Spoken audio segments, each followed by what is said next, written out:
Chipping is one of the most overlooked concepts in golf, and it's quite understandable. We spend all of our time trying to learn how to not slice the driver, but we just keep going back to the driving range and just hitting hundreds of balls, only to get more and more frustrated with ourselves. But let's put all of that out of the picture and learn how to use the dying art, the art of chipping.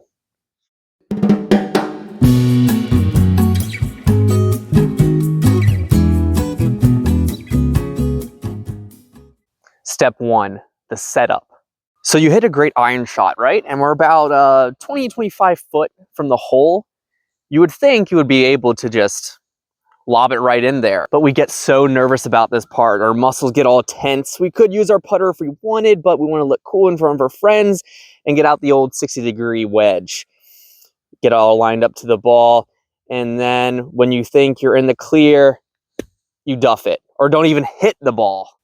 All that could be avoided if you know how to properly set up to do a proper chip, like a proper Englishman.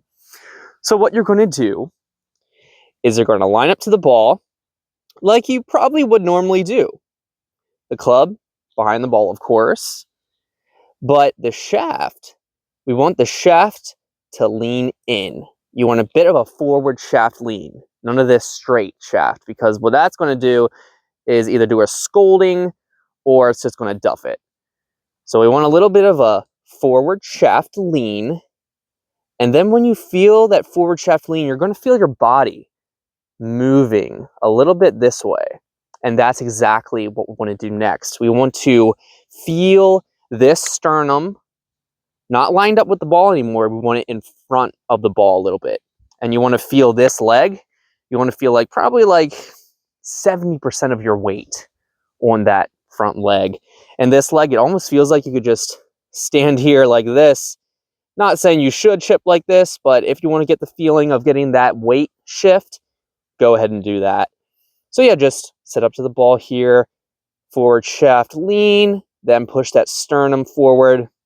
One of the big things that people do or tend to do is they do this forward shaft lean, the sternum lean, but then they'll crazy compensation, but they will try to get lined back up with the ball. No, we want to be in front of that ball at all times. These shoulders need to be tilting either this way a little bit or completely horizontal with the ground. So we don't want any tilt going this way or anything like that. Now, coming from a little righty's perspective here, what you can do is just line up to the ball, forward shaft lean, leaning in that left foot there. Now, next, what you want to learn is ball position. So the ball position we want for a standard chip shot is lined closer with this front foot. It really does depend on the kind of shot you want.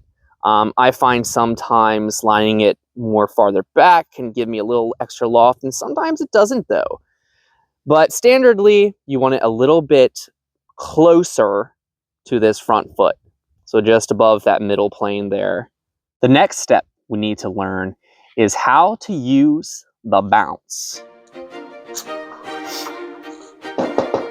Your Majesty, your tea. Oh, thank you, Edward. And if you need anything else, don't hesitate to call me. Oh, thank you, Edward. Such a pleasure to see you as always. And before you leave, I have a sort of question to ask. I'm in a bit of a dilemma.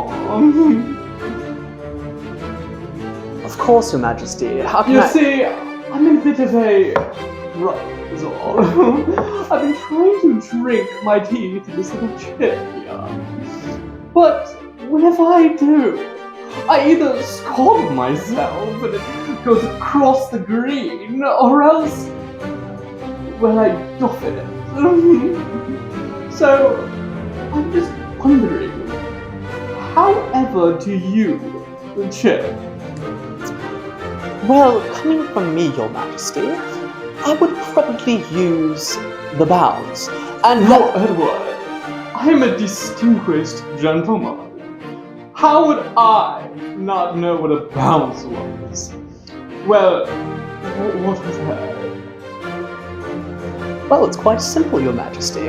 All you have to do is grab your 60-degree wedge, and there's a bit of a plateau on the toe. And what you can do is just simply glide it across the ground. And this will create perfect bounce. Oh, Edward, always so full of facts. Wherever did you learn it? Well, I heard it from Mr. From you, Your Majesty. Oh, of course I did. The bounce is quite like sugar in my tea.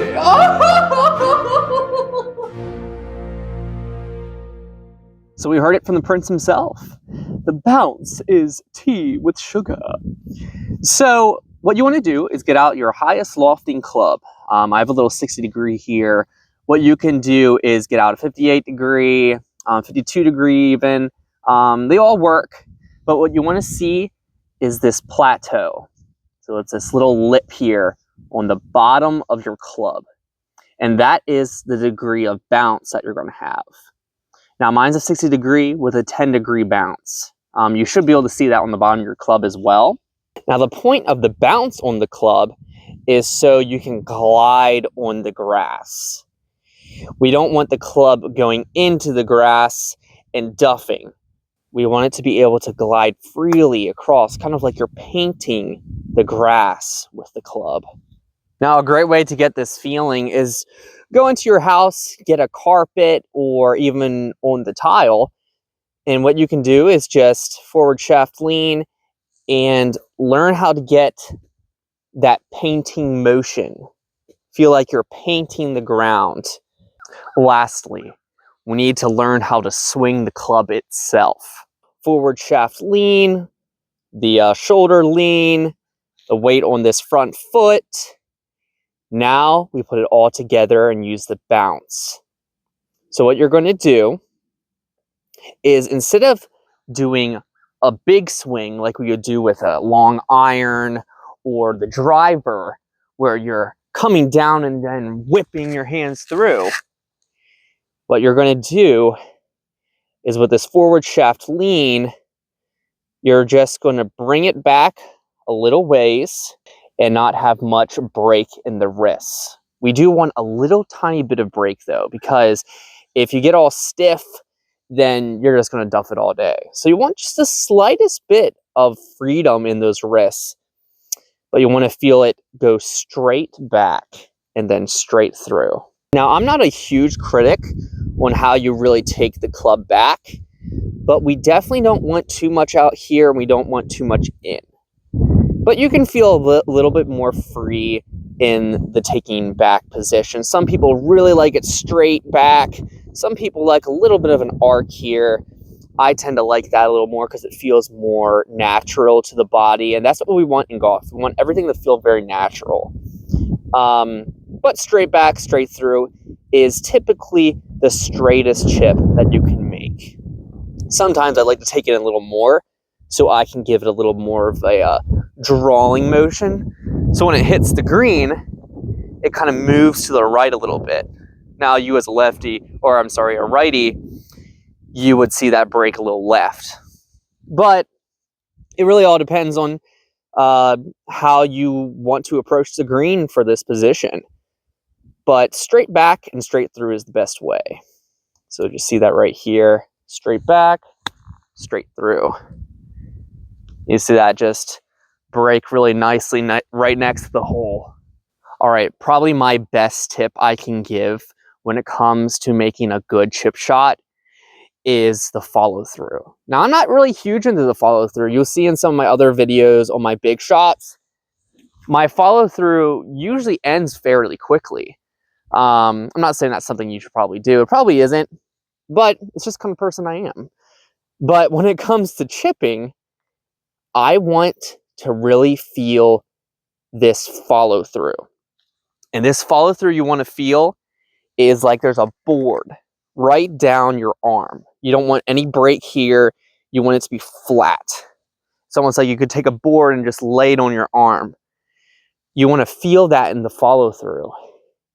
So you take it back, take it through, and it feels like you're just pushing that board up. Now what this is going to do is keep you from flipping the club, casting, all these different things. And that board right there is the money. So what we really want to feel is these arms, you want to feel like they're attached to your ribs. In a chip shot, we want everything to feel like it's in harmony together. The choir has to work as one to get it done. So we want to feel like your entire body is moving. And you want to feel this sternum. We're always using the sternum in the chip, but we want to feel like, you know, in front of the ball. But you want to feel like that club is attached to your sternum. And then what you can do is take that club, put those hands in or those arms in, feel like they're attached to your body, forward shaft lean, and you want to feel that follow through. So you still want to feel very free in this position, but you don't want to feel very stiff. If I take the club back and don't feel any release in my wrists, my entire arms feel stiff.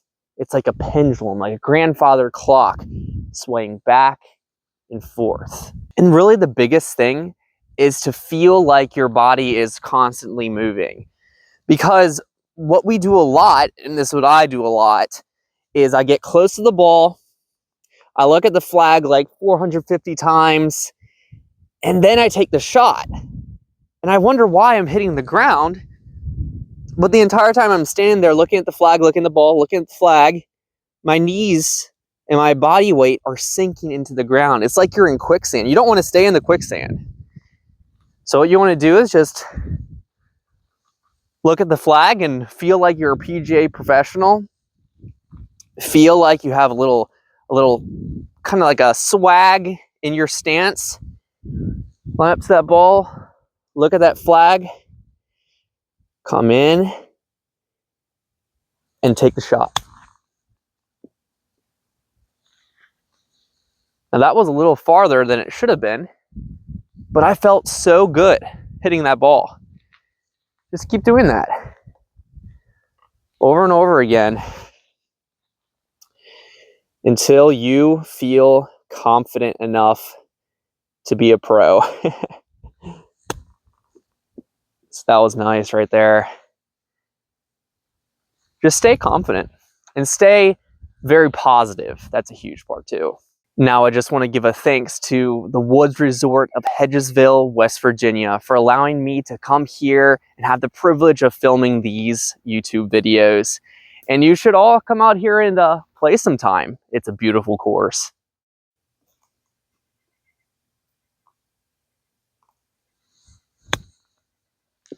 Go in. Oh.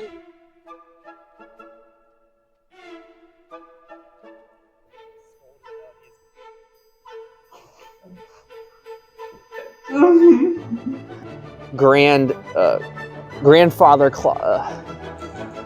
Okay.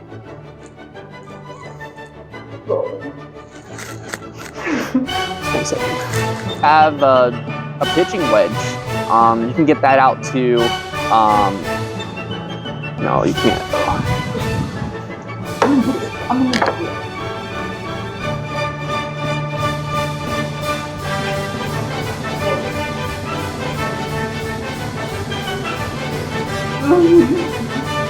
Approach the ball. I love that.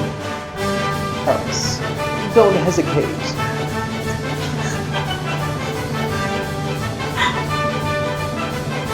And if you need anything else,